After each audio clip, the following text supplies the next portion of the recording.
Oasis Audio presents Unshakeable by John Eckhardt, read for you by the author. Chapter 1.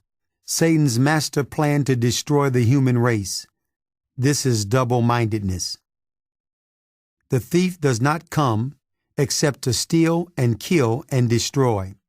John chapter 10, verse 10. In 1886, Scottish author Robert Louis Stevenson wrote the best-selling novella, The Strange Case of Dr. Jekyll and Mr. Hyde. The story is about the abnormal behavior Gabriel John Utterson, a London lawyer, observes in his old friend, Dr. Henry Jekyll, and Jekyll's alter ego, Edward Hyde. According to one source, the work is commonly associated with the rare mental condition often spuriously called split personality, wherein within the same person there are at least two distinct personalities. In this case, the two personalities in Dr. Jekyll are apparently good and evil, with completely opposite levels of morality. This story had such an impact on our culture and language that when we see people act one way 1 minute and switch to something completely different, we sometimes say they are like Jekyll and Hyde. What Stevenson wrote was fiction, but it amplifies the problem of a dual personality. It has even become a part of the language. Of course, most people don't come to the level of psychosomatic dysfunction as Jekyll Hyde, but life often imitates art in some way.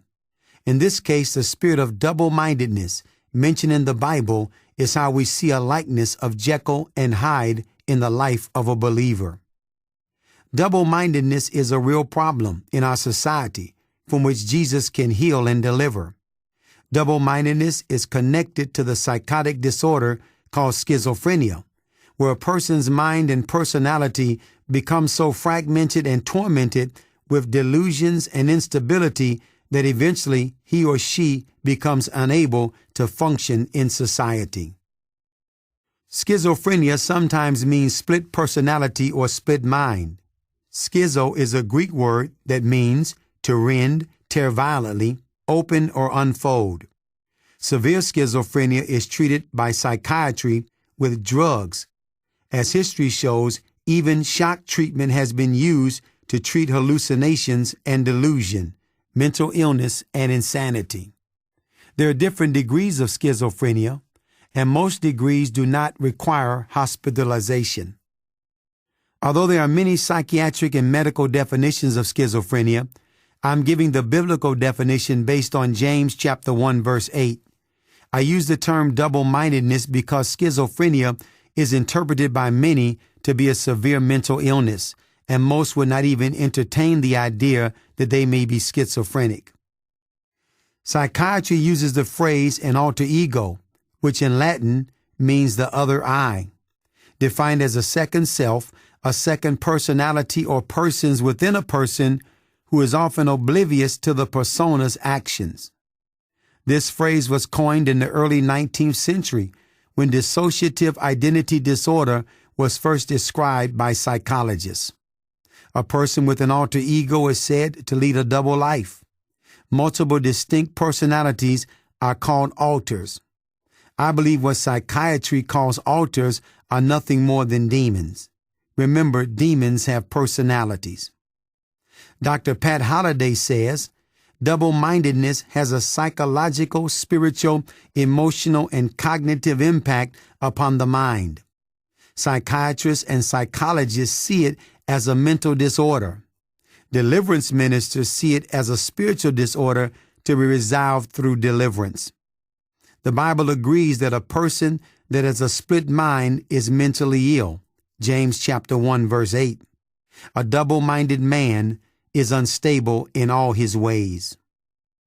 The majority of double-minded people manage to function in life and have some successes, yet they still have the characteristics of a spirit of schizophrenia. This causes them to be constantly unstable in every area, never having any peace about who they are or what they can or have to accomplish. They may not always go to a place of insanity that the world describes as schizophrenia. The revelation of double-mindedness and schizophrenia came to the forefront through the ministry of Frank and Ida Mae Hammond, pioneers in the area of deliverance and authors of the classic book on deliverance, Pigs in the Parlor. I had the honor of ministering with Frank Hammond and found him to be a humble and gracious servant of the Lord. Before Frank passed away, I asked him to lay hands on me and impart. I believe I received an impartation and a passion to teach on the subject and see people set free. The diabolical nature of double-mindedness. So who has a problem with double-mindedness? How many people are affected? Frank and Ida Mae Hammond saw double-mindedness as Satan's master plan to destroy the human race.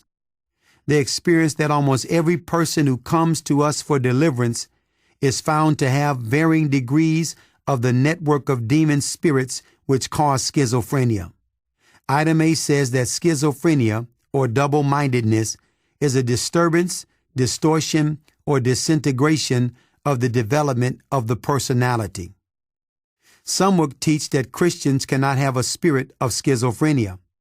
But please know that when James said that a double-minded man is unstable in all his ways, he was speaking to the saints.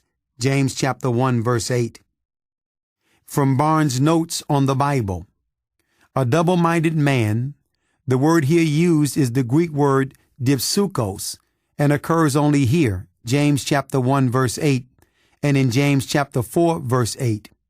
It means properly one who has two souls, then one who is wavering or inconstant. It is applicable to a man who has no settled principles, who is controlled by passion, who is influenced by popular feeling, who is now inclined to one opinion or course of conduct and now to another. A person in this condition is always wavering, irresolute, doubting, changing, and inconsistent. Synonyms for double-minded include indecisive, inconsistent, unpredictable, erratic, hesitating, vacillating, wavering, procrastinating, questioning, doubting, lingering, delaying, not firmly placed, unsteady, lacking emotional control, and the like. The double-minded man has problems making decisions and sticking with them. Due to his instability, he is always changing his mind concerning relationships, careers, ministries, and churches. Gill's exposition of the entire Bible says it like this: a double-minded man, a man of two souls, or of a double heart, that speaks and asks with an heart, and in heart, as in Psalm 12, verse 2, who halts between two opinions, and is at an uncertainty what to do or say, and is undetermined what to ask for, or who is not sincere and upright in his requests, who asks for one thing and means another, and asks amiss, and with an ill design, does not call upon God in truth, and in the sincerity of his soul, draws nigh to him with his mouth, and honors him with his lips, but his heart is far from him. Such an one is unstable in all his ways. He is confused in his mind, restless in his thoughts, unsettled in his designs and intentions, inconstant in his petitions, uncertain in his notions and opinion of things, and very variable in his actions, and especially in matters of religion. He is always changing, and never at a point, but at a continual uncertainty, both in a way of thinking and doing. He never continues long either in an opinion or in a practice, but is ever shifting and moving.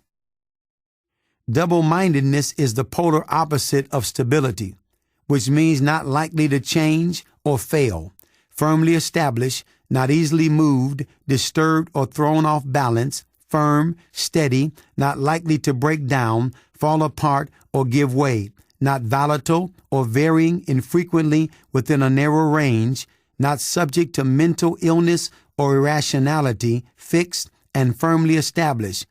How many can say that they fit this description in their personality and makeup?